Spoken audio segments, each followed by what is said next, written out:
Hi, my name is Gibson, and I'm the creator of the Personal Development School. This is your daily breakthrough video. And in this video, I want to talk to you about why we can often find that dismissive avoidant attachment styles search for perfect compatibility in relationships. And sometimes will flaw find and push their partners or loved ones that they're dating away.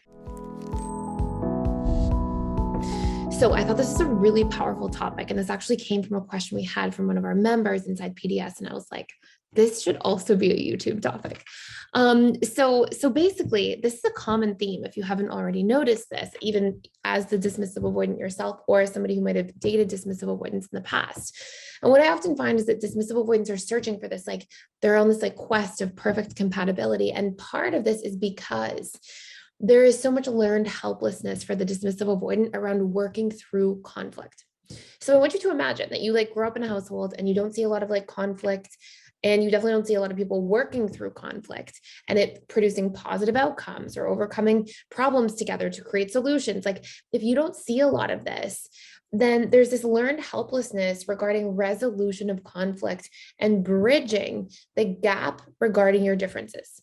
And so if you think, okay, we have these differences, to the dismissive avoidant mindset, it's often like differences equal unresolved conflict. We don't know that conflict can be resolved. So it's like differences equals problems. And for a relationship to work, there needs to be as little differences as possible and as much absolute harmony as possible. And things need to be as perfect as possible, because the dismissive avoidant is almost like under the subconscious assumption that like what shows up is going to be exactly what the long run is, rather than thinking, hey, like we're going to have our differences, we're going to have conflicts sometimes, that's part of the human experience.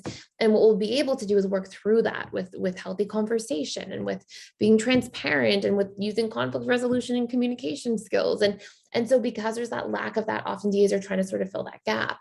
And so what you'll see, like this is this subconscious strategy to mitigate the risk of problems. And you'll often see flaw finding with dismissive avoidance because they're kind of trying to like assess out all the risks like with a magnifying glass as quickly and as early as possible, because they're saying, oh, this could be a really big pain point long-term. And I don't want to invest myself in being vulnerable, which is such a big task for a dismissive avoidant, when the likely outcome is just going to be that this becomes a long-term problem. So you'll see DAs a lot of the time in the dating stage, they're kind of like scanning their potential partner for all the different things that could go wrong as a strategy to self-protect, to really consciously and logically decide where I'm going to decide I want it's worth the risk of being vulnerable. And they're trying to sort of like risk assess from very early on. And then also their subconscious mind, when they don't want to be vulnerable, will also push away and use flaw finding as a tool to do that. But most importantly, if you believe whatever flaws you have are going to be the flaws that plague the relationship long term, and that's going to be what it's all about, then you're going to be like, oh, I see a flaw, and that's not what I want to spend 40 years of my life doing, or dedicated to. And rather than being like, oh, I see a flaw, so let's call for a conversation. And so because there's that absence, it has this massive impact on DAs yearning for compatibility.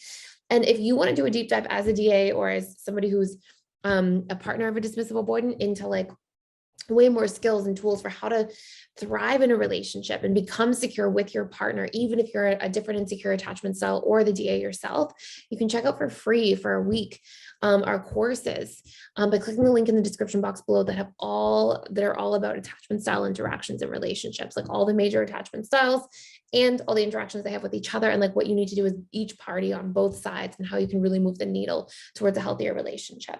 And so the last thing I want to leave off in this video is that there's this sort of like less than optimistic viewpoint as a dismissive avoidant in terms of how they subconsciously view relationships. And then that seeking compatibility is a protective mechanism to trump your own inner fears.